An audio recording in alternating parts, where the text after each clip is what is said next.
I'm Prithvi, and I lead the retention at Surlatab, amongst other companies in CSC generation. Surlatab is basically, we're trying to be like the leading retailer in the kitchen industry, but also build a community around it through cooking classes and, also putting the best product in our consumers' homes. Our customers are, people who love to cook, they love to gather, and they love to, throw parties and, really invite more people to their homes. And we want them to be able to do that using our product, not only just our products, but also through our cooking classes and things like that. The company has grown like leaps and bounds. I think COVID was a very interesting time for the company where a lot of people are at home, and I think the brand was positioned perfectly to allow people to, buy like the finest cookware, but also like supplement that with cooking classes and really, bring the family together and cook at home. So I think we built a really strong community around cooking, and I think that for us was a big win. Digitally, I think we're really trying to establish our own channels through email and SMS. SMS was very new for us. We launched that during COVID, and we've seen that grown a lot. So essentially, we're trying to find and optimize spaces for digital wherever we can, while building that kind of community around the business and not just be a transactional business. That is correct. Personalization is at the core of it. So we do that often on our, first party, channels like broadcast marketing. So email, SMS, we're always trying to like engage customers as opposed to, target customers, because it's all about, I sign up for a brand's list. Am I, constantly getting the stuff that will keep me engaged, but in a way that it adds value to, my day to day. And I find like cooking is so integral to people's day to day that if done the right way, I think it has that very strong potential of building that community around it. And then you also have the products that we sell, right? So you can supplement that with everything you need to be able to make that perfect meal for yourself and your family. I'd say our own channels are, some of our strongest channels in our marketing arsenal. We've been able to do a lot of good stuff with Wunderkind and really be able to scale our own channels and provide customers a better experience at that. We've been able to develop, user journeys and provide really custom content to our users, which not just retargets them, but also re-engages them, brings them back to that buying journey. And we're constantly trying to provide a better experience to our own channels because we know that this customer wants to hear from us. So we're it allows us to serve them better because we know the actions that they're taking, and that allows us to make custom journeys for them or custom experiences for them to really tailor that experiences for end customer. I think it's interesting. Abandonment is mostly I think attention spans are getting smaller and smaller. So, if you're out there looking at something that you want to buy or sign up for, and then your doorbell rings or your dog comes up, right? Your attention gets diverted, right? So I think the Abandonment series is mostly a re-engaging tool for us to check in with you to see hey, you like this, would you still want to go through with it? And that really allows us to get the customer to be engaged with the brand in a more meaningful way by providing them something that they showed interest in, and then using that to help them get to where they want to get to with our brand. And I think that fosters a very healthy relationship between the brand and the customer. I think it's been one of the best decisions we've made as a company by bringing both the text and email pieces under one roof. I think the way that Wunderkind allows us to seamlessly integrate both the channels and also allows us to treat the customer in a way that we want their experience to be good, right? So essentially we can customize that experience in a way that we're not overdoing it. We don't always want to show a pop-up, right? So it allows us to then tailor that experience to a customer and also constantly provide value. So if somebody's on our email list and they're not on SMS, Wunderkind allows us to then track, that, hey, this person's not on your SMS list. So it allows us to grow our channel while also then allowing users to pick what channel is right for them. So I think it puts more power in the hands of the user to self-pick that, hey, this is the right channel for me. And it allows us to then tailor the experience along both of those channels, which are have been really great for us. So in short, I think it allows us to do more by bringing them under the same roof. I think there's a lot of testing that we've done in tailoring those experiences. A lot of it has to do with abandonment, right? Like sometimes you'd see that on email, it's not really going to the customer in a way that's not the channel that they're interacting with a lot more. So SMS is a very engaging channel. So it allows us to then stop sending them that email, but instead send them that SMS, because we still feel that, they're getting a very good deal there, or, that maybe they forgot about this item that they really liked. So it allows us to then, also select which channels the customers are responding to, and then tailor not just the content, but also the channel. So I think that has been really huge. And also we're able to then, do campaigns which otherwise we were limited to only on email, but now we expanded that to text. And we've seen some really strong engagement with that, because users are more engaged on that channel. And the fact that we can do that on the fly has been a game changer.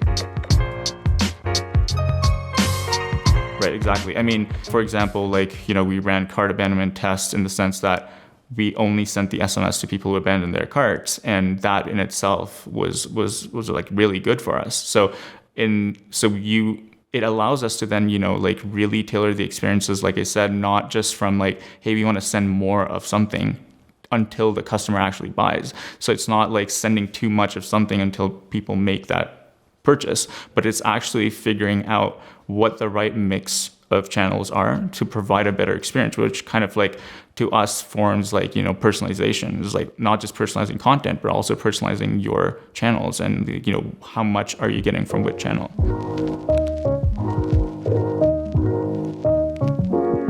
I think Wunderkind was a very strategic initiative for us, and we were mostly looking to grow our existing kind of journeys and be able to do more with what we had from an own channel perspective. It obviously was a decision made as the overall marketing decision, and we were able to find budget to have Wunderkind be a part of it, and it has been very successful for us. So we're never in a place where we had to take budget from other channels to be able to fund this, because like I said, it was a very strategic initiative for us, and having been partners on other brands with you guys, we've seen that proof of having Wunderkind and setting it up in a way that would actually grow your channel, and while providing a better experience for your customers. So I think we've been able to do that, and also expand that partnership to SMS, and which has been really phenomenal for the brand. I think I really love the team that we have at Wunderkind. I see it as an extension of our own teams. We've been able to partner on almost everything email related and SMS related. We've gotten some great inputs and ideas on what to do with our channels, right? So we don't just see this as hey, we're using a service with you guys. We're really able to partner with you strategically, and not just from a tech standpoint. So I think, having that relationship has allowed us to do a lot more. And, the fact that we get such good support from our partners over at Wunderkind has been really, really good. I don't think there's one. I think there's a lot of areas that Wunderkind helps us with, but I would say the key value has been in just doing more without having to worry about bringing on an entire team to do it, which is why I see it as an extension of our own team. We're able to drive a lot of initiatives without having to constantly add on to our team or find an expert who can do this for us. So I find that with Wunderkind, we not just get a great kind of tool in our marketing, in our MarTech stack, but we also get a great team to kind of run it with us. So I think that has been the key value add for us.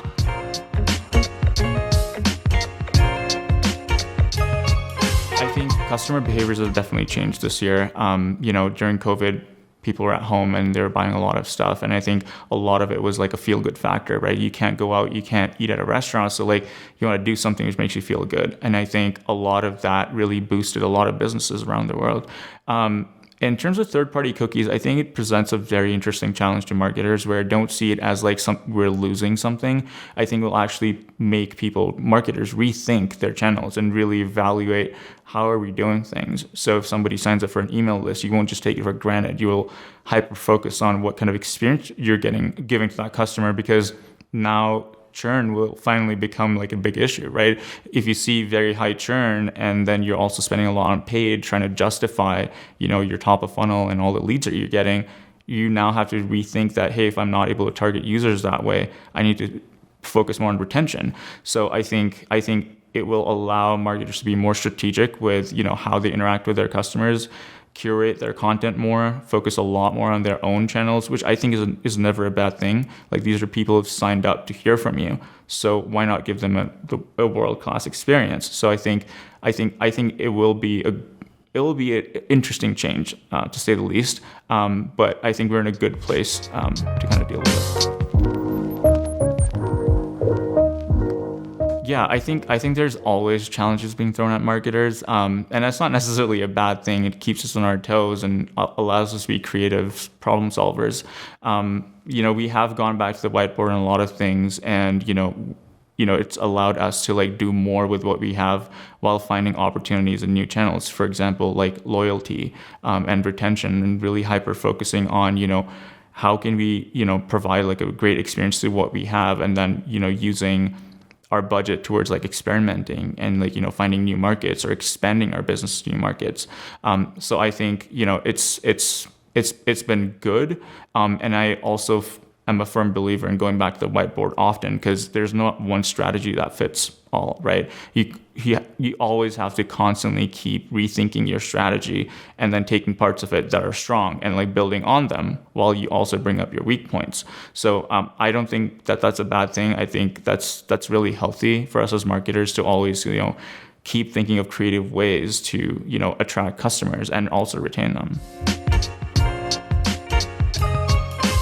Yeah, it definitely did. I think from the standpoint of like us constantly reevaluating our stack, like we are always on the lookout for what can we do to make a channel stronger, and that means like reevaluating our strategies, but also reevaluating our martech partnerships.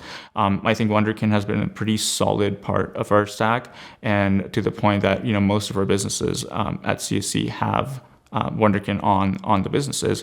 And I think it's allowed us to also like consolidate how we think about our marketing team buildup. It's allowed us to think about email as like a marketing side and an automation side, and also allowed us to expand that to SMS. So I think the partnership has been really good for us in the sense that we're able to do more. We're able to get a lot of feedback from your teams, which is always helpful. Like, I'm always looking for suggestions and critical feedback on whatever we're doing. So it's been a great kind of like place for us to like work with an extension of our teams and, really partner with you guys. Yeah, that's definitely a trend that everyone's seeing, and it's obviously not fun to deal with it, but it also allows us to like think about other channels. So CTV, direct mail is back in full force now. So I think we're really thinking on how we're gonna still be able to put our marketing dollars to work, instead of worrying about a change that will inevitably happen at some point. So it's actually good that we have all of this like time to like think about our strategies. I think is good. It didn't happen overnight, and it's putting the focus back on own channels and growing our email list or SMS list, getting more app downloads and really building that kind of strong first party data set, and that will allow us to actually market to users in a more meaningful way, because we're thinking about not just getting these customers on our list, we're thinking about retaining them and providing them a good experience. So when third-party cookies go out, there's going to be other channels that we're already exploring as we speak. So I think we're thinking about ways to creatively get around it and still be able to put marketing dollars to good use. So that's kind of where we're at right now. A lot of times there's also a disconnect between the marketers and the customers, right? Like, you think that this will drive everything that you think it will drive, but if it doesn't resonate with your customer, then you need to go back to your drawing board again and like also get feedback from your customers. So I think I would talk about how you can actually help use customer feedback to drive your personalization and whatever you're doing with your marketing is a good way of like thinking about, how to set up, your marketing strategies and stuff. I think also it is tricky to personalize 1:1 to like every single person, because it's not always just marketing. It could be like, like a UX issue, or like they didn't find what they were looking for. So I think there's a lot of things at play there, but a good way of doing that is to constantly keep a strong pulse on, what your customers are saying. What are they looking for? Do you have like a feed coming from customer service to marketing where they can actually go through some of the big challenges customers are facing, and how can those be resolved? Or, sometimes just being transparent about like, this product will get to you in 6 months. It gets the job done, because now the customer knows up front, that that's an expectation that you've set. So it allows them to make that decision for themselves, as opposed to they find that out when they're at checkout, which is not a great experience. So I think being transparent with the customer, listening to your customer, and then forming your strategies around it is always a winning strategy. Like I said, like even the experiences that we have with Wunderkind will never be perfect, right? That's why we constantly A/B test everything that we have. And I think the good thing about it is like, the Wunderkind teams will allow us to do as many A/B tests as we want and constantly report on what's working and what's not. So it is a great way for our teams to be strategically looking at our own channels and then working with the Wunderkind teams to kind of like bring it to life. So I think that has been really key. And also in terms of world-class experience, like we're always looking at results from all of our A/B tests or our journeys and stuff. And wherever we see drops, we'll go dig into it with your teams and like figure out what is going wrong, and then try to address it, not because like, hey, we're not getting the revenue we need or we're not getting the engagement we need, but like go into like the why of like, why aren't we getting the results that we think we should be getting, which brings the conversation back to like, have what we set up works for the customer or not. That allows us to think from a customer's lens and then look at it and then fix it from there on. I definitely think that, it's not worth facing that, because I mean, if you know that the money that you could be spending in efficient channels is going to waste, then I feel like you just need to talk about it with your team and see what's doable and work towards getting to a point where you have the stack that you really want to do, which allows you to do what you want to do in a way that you're not burning money, because every dollar that you waste could have gone to a place to drive more for you, as opposed to, I feel like it's something that is, the longer you wait to shift, the worse it's going to get and the more comfortable your teams are going to get with these systems. So it is also worth having a conversation with your team saying like, hey, we're always going to do what's right for the business and drive revenue in a way that is not burning our cash reserves, right? So it's important to be, uncomfortable for a little bit to have like that long-term kind of like success and growth that you really want to see, because it does give you returns pretty quickly. It's obviously uncomfortable to like go off legacy systems, but I think if you have strong buy-in, if your team's aligned on why you're doing it, I've never had an issue with that, because you have data to back it up. You know exactly why you're doing it. And I think once you're able to like run a pilot or, show what you can do with it, I think it's super easy to move off. So my vote will be move off as soon as you can, and then not, burn your money. Wunderkind has expanded what we are doing with our own channels. I wouldn't talk about replacing. It's been like a great addition for our team to allow us to even structure our team in a way where we, if we get like an email person on our team, it's not that, they're able to actually work with a much larger team on the Wunderkind side of things and do a lot more, right? So it's allowed us to stay lean while driving that revenue for the business, but it's also, it's an extension of what we had. In some cases, yes, it's allowed us to fill a gap, but I think I see it as more of like, an opportunity for growth as opposed to like filling in a gap. So for us, it's really helped us get there.